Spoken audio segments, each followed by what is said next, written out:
Okay, electricity. What else?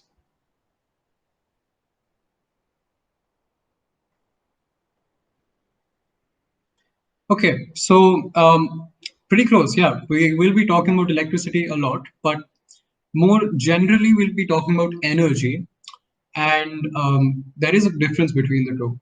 So, in today's session, we'll take you on an evolutionary tour of cleaner and greener sources of energy and how chemistry has aided this process over a period of time. We will start off by talking about, well, the production of energy and how it has evolved over time. We will then look at how we have stored this energy in various ways. We will then talk about green chemistry, which will be followed by an experiment that, well, Amresh conducted. And then we will be ending our journey by discussing the future of green chemistry in the ever-changing world. So, before we start, I would like you to open the link in the chat and answer the question. It's a Mentimeter link, so feel free to, well, answer whatever you can think of. What are the ways in which we humans generate energy today? Gurjan, could you share the link in the chat box?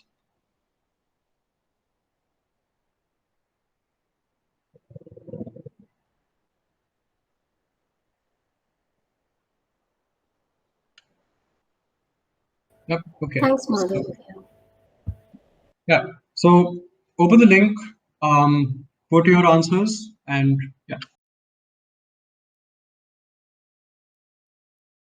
Great. So I think all of us have, well, a good idea of the different ways in which humans generate electricity today or energy today.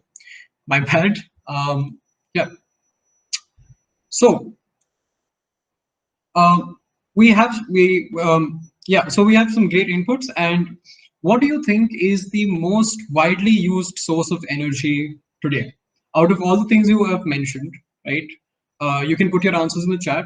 Out of all the ways that you've mentioned, what is the most popular way, or how do we produce most of our energy today? You can put your answers in the chat. Out of all the ways that you've mentioned, what is the most popular way, or how do we produce most of our energy today?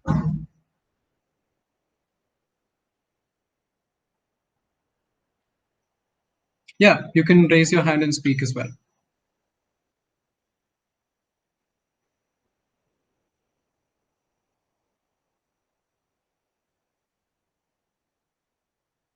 Okay, so, well, if you think of it, the most obvious one is perhaps generating electricity from fossil fuels. So petrol, diesel, oil, gas, and coal are all like fossil fuels that we use to generate electricity, right?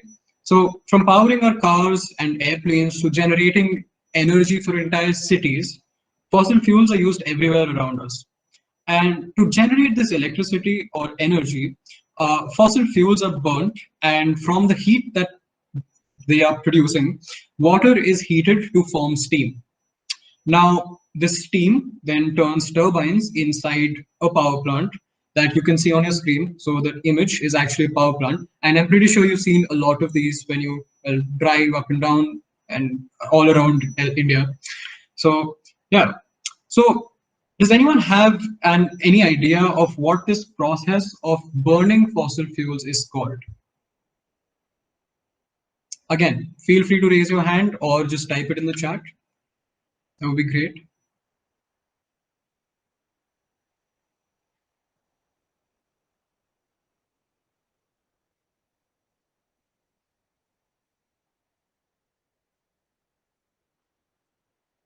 Yeah, exactly. So it is called combustion. Perfect.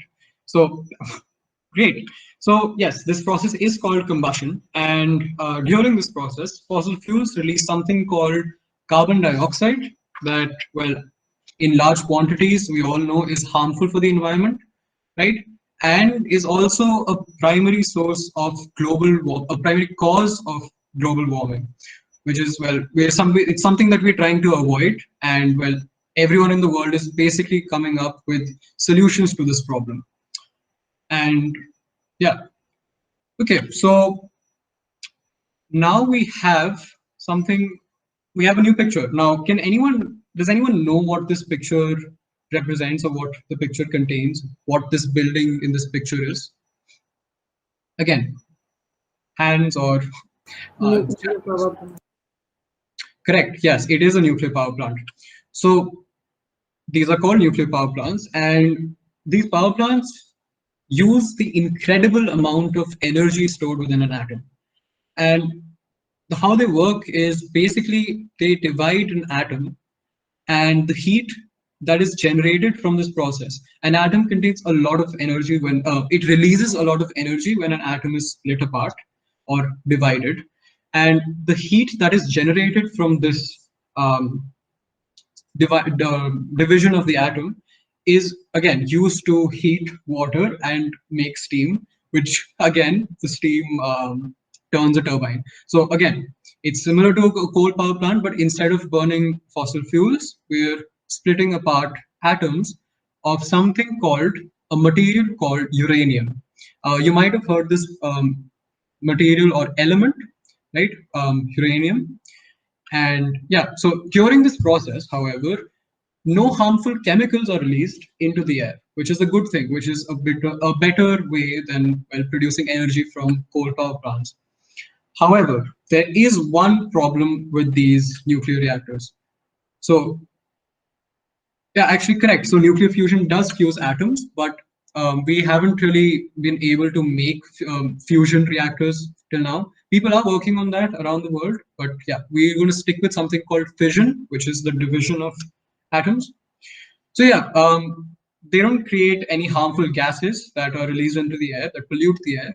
However, there is one problem. Does anyone know what this problem is? Can I tell? I'm sorry. I'm Siddhant. Can I Yeah. tell?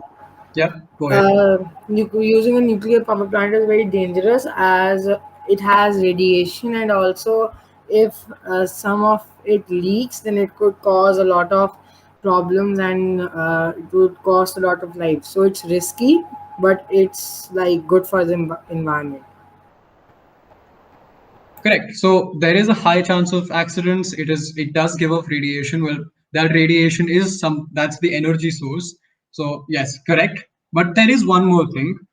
After we split apart the atom of uranium, right? There are some products formed. So just as when we burn fossil fuels, we get carbon dioxide as well as some other things. When we split apart uranium atoms or any radioactive atoms, we get something called radioactive waste. And the problem with this is that it's very toxic, and we don't really know, like as of now, we don't really know how to, safely handle this material. Now, what we actually do today is we just put all of this nuclear waste into huge barrels, and we just dig a hole into the ground, and we just store all of those barrels there. That's literally the way that we store this nuclear waste, which is again very it's not the best way to take care of this nuclear waste. So that is one way. That's one downside of nuclear reactors. Now we have three new photos. Any ideas of what these things are and how they work?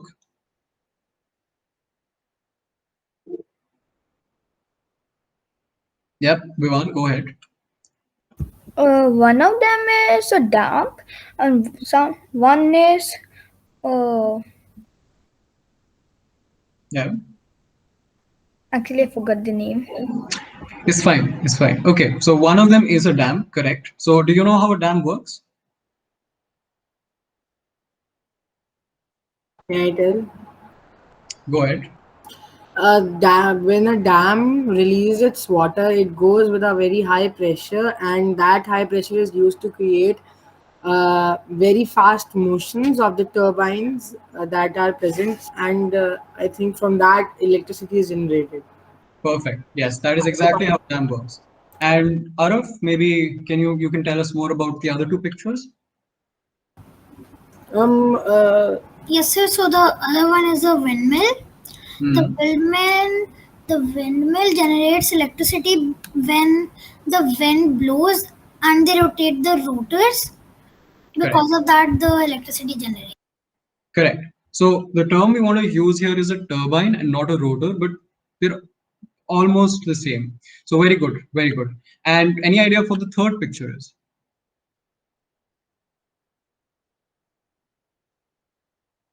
Okay, so the third picture, it looks pretty similar to a coal power plant.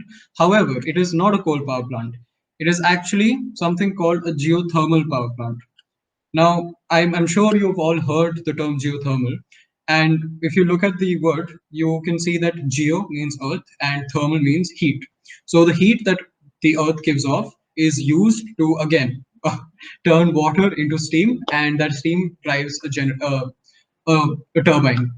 So in all these examples that we've talked about, there is somehow a turbine that is being rotated. Now, whether it be using steam or just the motion of water or the wind, right? Just using a turbine. There is, however, one more. Does anyone have an idea of what the sixth one could be? Yeah, Arav, go ahead. I think the sixth one is solar energy. Perfect. Yes, bang on. So the sixth one is solar energy. Now, these solar panels use and convert energy given off by the sun, and this energy is in the form of light, right? Light, not only that we can see with our eyes, it actually it uses that as well somehow, but it also uses other forms of light because there are a lot of different types of light. And these solar panels function on something called the photovoltaic effect. And to enable solar panels to actually function and to trap light to absorb their energy, silicon is another element that is used in solar panels, widely used in solar panels. And the cool thing about silicon is that silicon is the most abundant element found on Earth, the most abundant material found on Earth, and you can just go to your beach, any beach, and just get a bunch of sand, and that's basically most of it is basically silicon. So that's pretty cool. And that is why we can say that solar panels are actually a pretty good way to move forward with renewable sources of energy. So all of these were examples of generating electricity that we use today, right?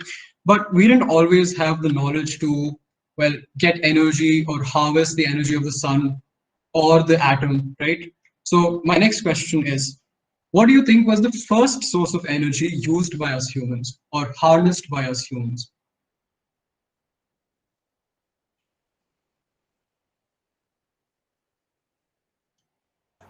I think it is fire. Yeah, exactly. It's fire, but what do we burn to actually make that fire? Wood. Tiasha is right, firewood.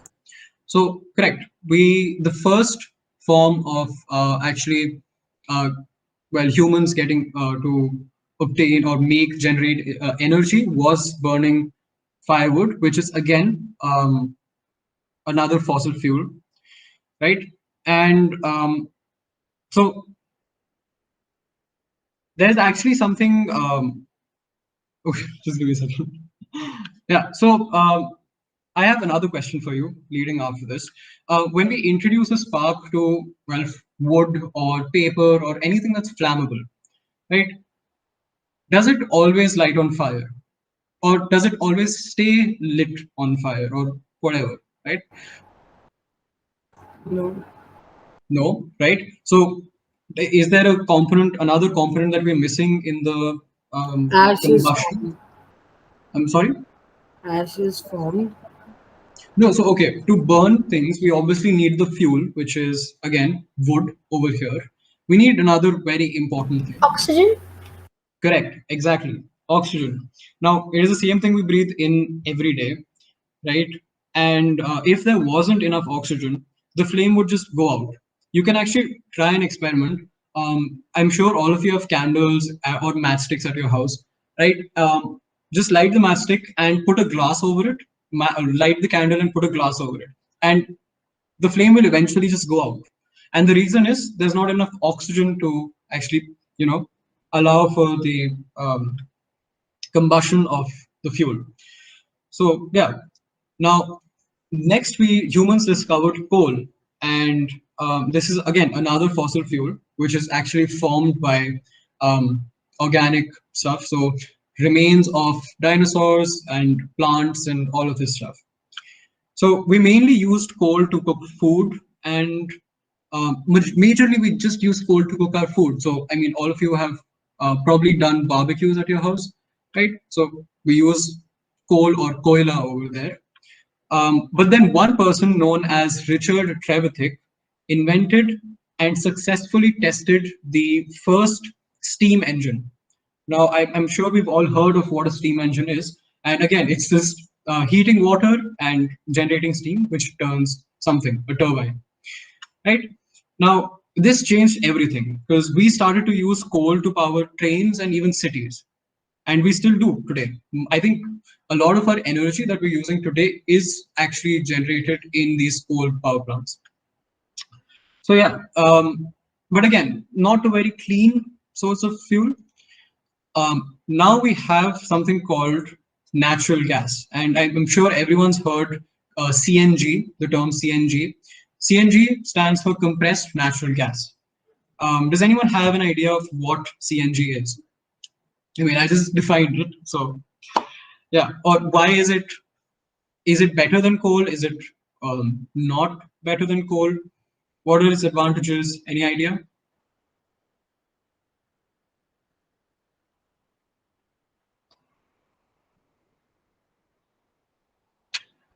Okay, so CNG is basically a cleaner fuel than coal. And when compared to coal, it actually has a greater energy density. Now, I just used a word, a term, energy density. Does, does anyone have any idea of what this term could mean? Energy density?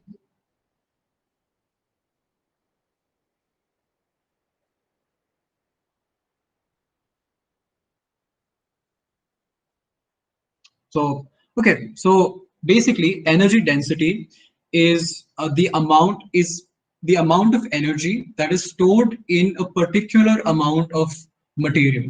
So one piece of coal or 1 kilogram of coal would have a specific amount of energy. Now that is its energy density. And the higher the energy density, the better the fuel is, right? So the next two sources actually evolved around the same amount period of time, and I'm going to let you guess. So these are the two things that were made or invented during the same time. The first one is the nuclear reactor. This is the first nuclear reactor which was made in Idaho in the United States, and in the year 1951. And the second image is again a solar panel, which was invented in 1954. So yeah, pretty interesting stuff. So we've talked about the different and many numerous ways of generating energy, right? But we do need a way to store all of this energy. So that is where batteries came. So the idea of batteries comes up.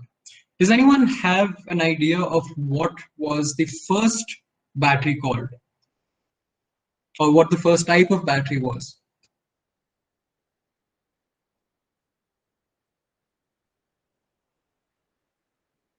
Anybody? Okay, so the first battery was actually invented in the year 1799 by, What was it called? I'm sorry? May I tell what it was called? Yeah, so it was invented by a physicist named Alessandro.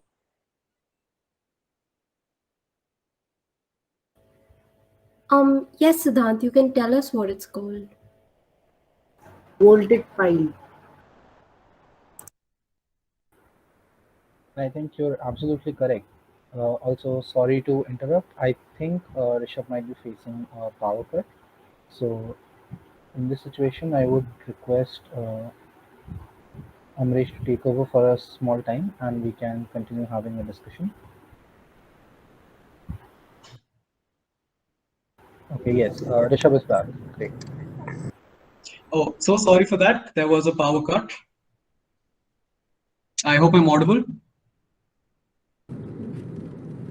Yes, Rishabh, go ahead. Yeah, so the first battery was actually called a voltaic pile, and it was created by a physicist, Italian physicist named Alessandro Volta. The cool part is that you can build your own voltaic pile, and all you need is zinc and copper discs, right? So pieces of zinc, pieces of copper. Then we have cardboard and salt and water. That's all the things you need. Now, first of all, you just need to mix the salt and water. That creates something called brine, also known as salt water. And then soak the pieces of cardboard into this water that you've brine, right? Now you're ready to make your battery. So this was the preparation. Now you're ready to make your battery. First, place a copper disc, and on top of that, place your cardboard disc, which is again soaked in brine, which is something called an electrolyte. You will learn more about that later.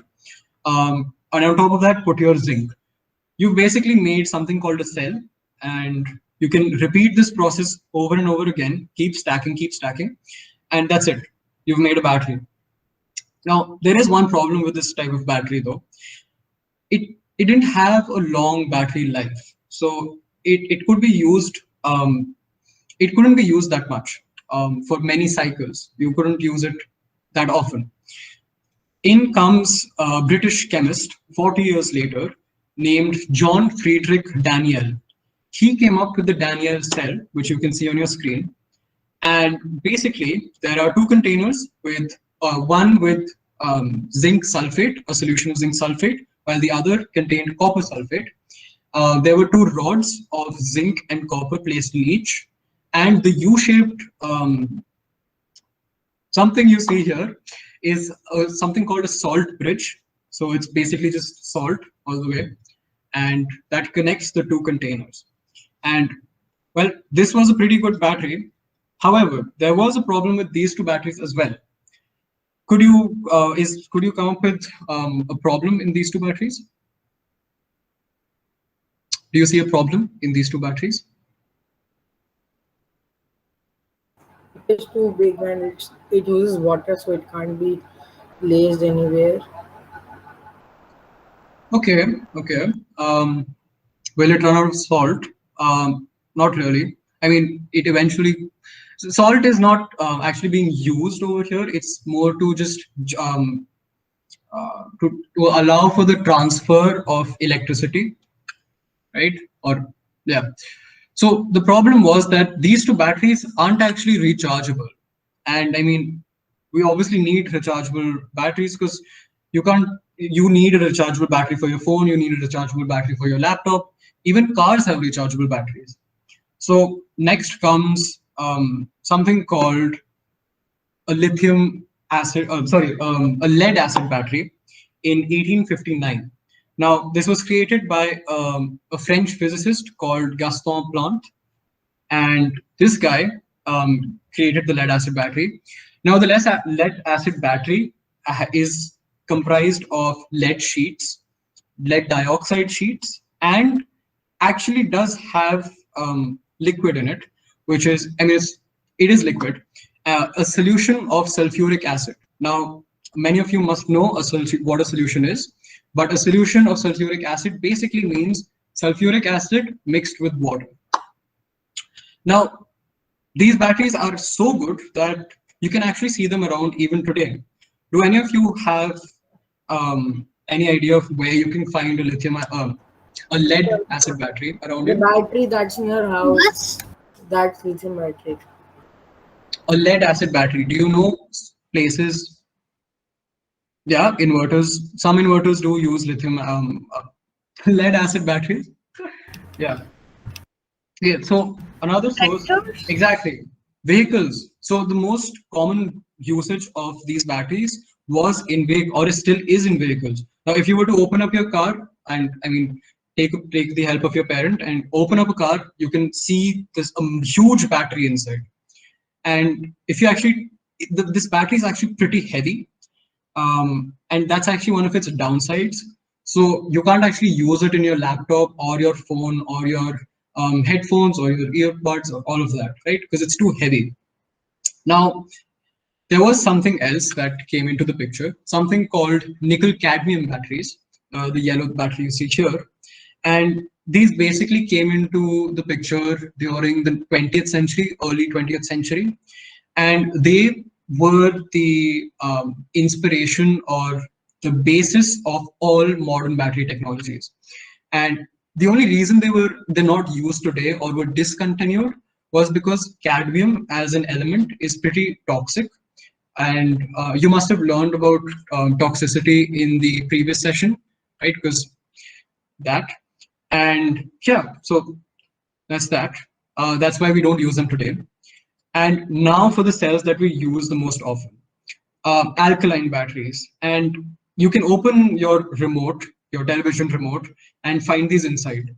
They're really inexpensive and are typically manufactured to be non-rechargeable. But I mean, we need rechargeable, we want rechargeable batteries, right? The good thing is that there is actually a special design of these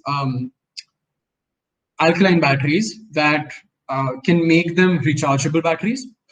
And fun fact, it's actually estimated that over 10 billion of these batteries have been manufactured up till today. Now, if there was one battery that could fulfill most, if not all of these requirements, so it being rechargeable, it being lightweight, it having a high energy density, and all of these features, there would be, any of you have an idea that of a battery that could, fulfill all of these requirements?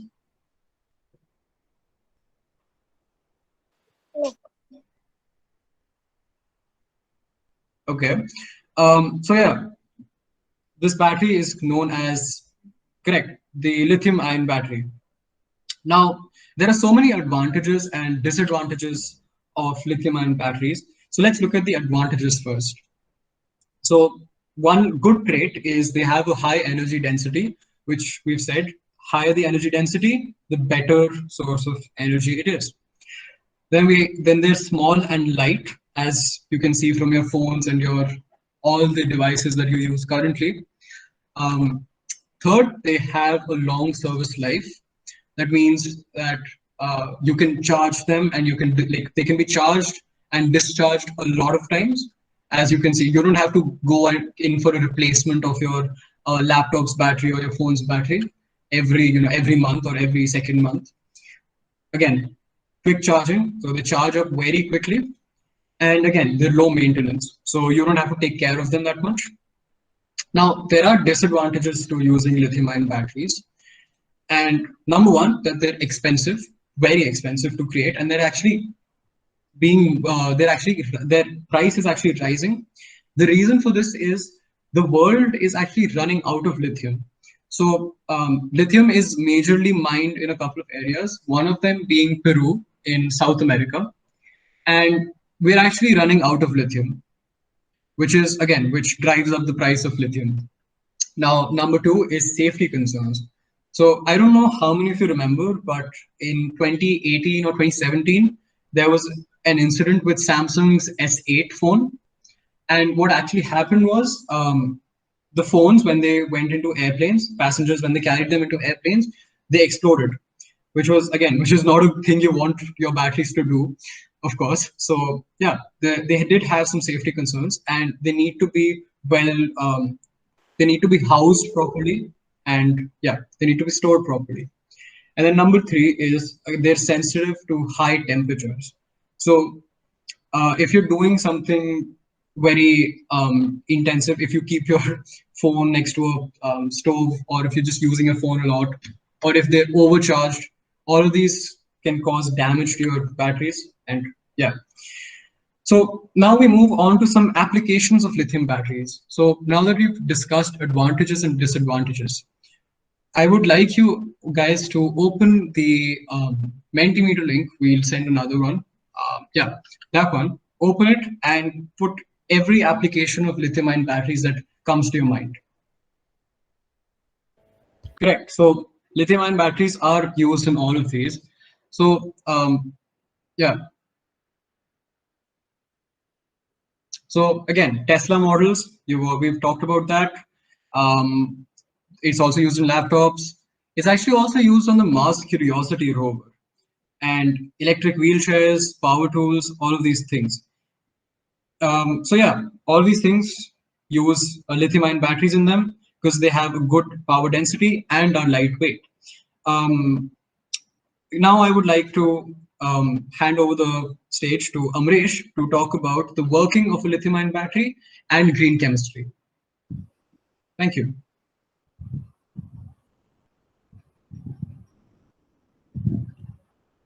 Hey, what do you see here? Can anybody tell what do you see here? What it is?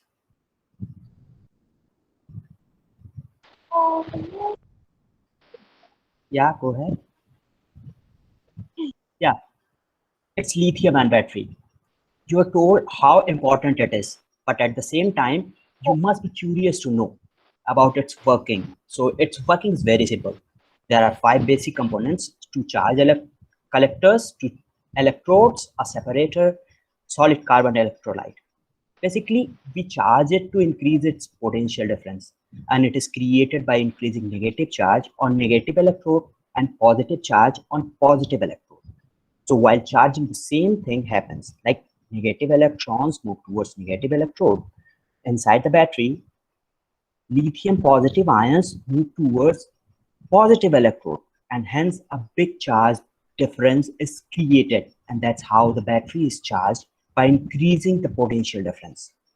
Now, while the battery is in use, the process reverses and the potential difference decreases, leading to discharge of the battery. Isn't it so simple to understand? So here we are moving towards the next slide. What do you understand by this green chemistry? You're seeing some of the photos. What do you understand by this? Some responses, please. Yeah, you may write it in chat box. It's too simple, like green chemistry, something related to environment. So basically it is design or production of chemical products that reduce or eliminate use or generation of hazardous substances. So if you reduce waste generation or use of hazardous substances and start using or producing an eco-friendly substitute, means you are contributing to green chemistry. Can you think of some applications of green chemistry?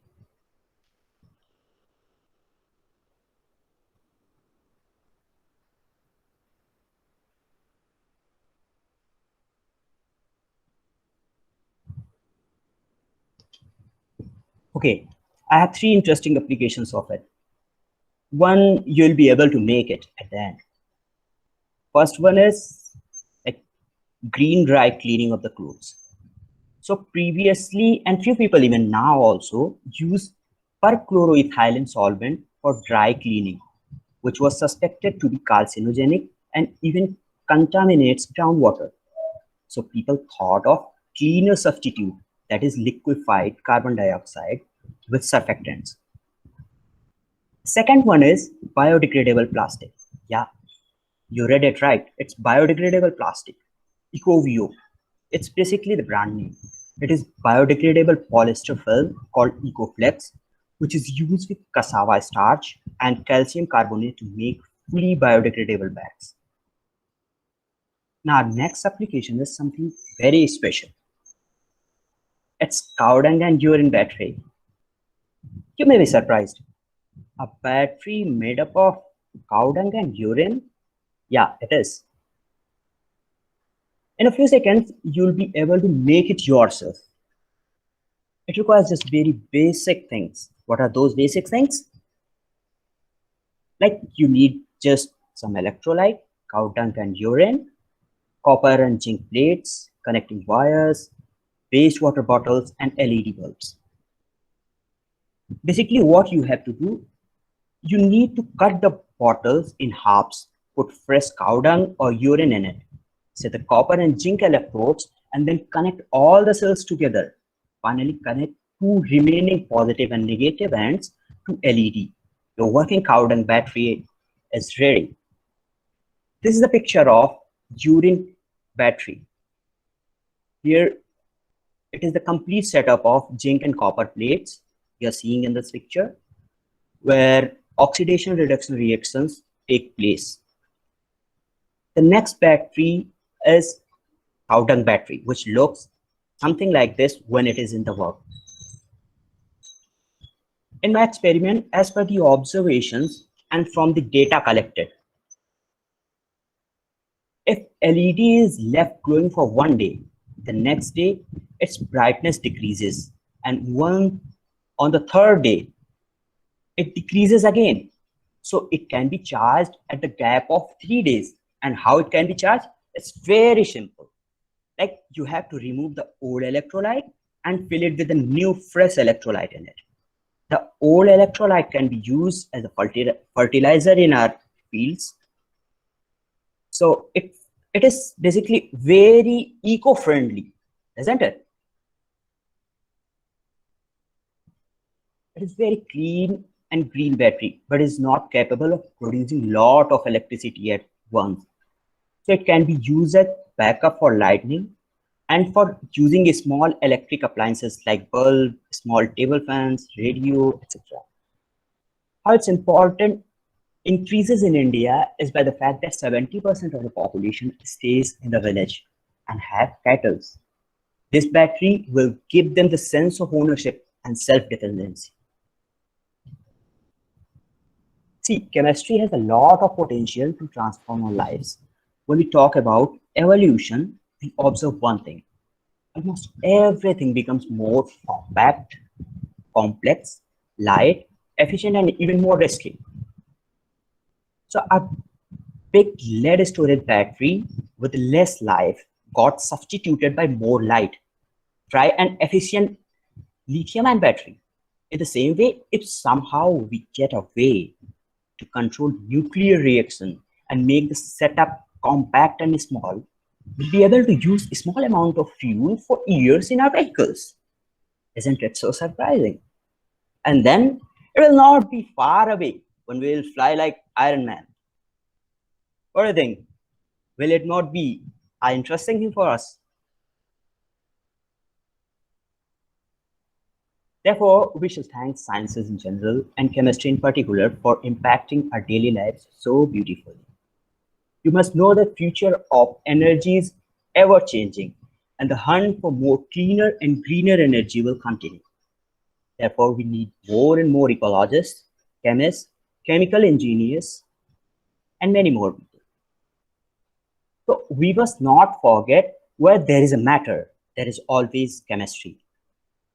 And ironically, it is applicable for both physical and emotional life. Now we would like to thank everyone for attending this session. Feel free to reach out if you have any queries. We would like to thank our mentors once again for the guidance and support. We hope to see you in the next session, which is on 12th August. Whet your appetite in the session and focusing on molecular chemistry. Hope you enjoyed the session. Thank you. Hey everyone, before you leave the call, please wait for a few more minutes. Upasana ma'am will be sharing the link for a short quiz. It should not take you more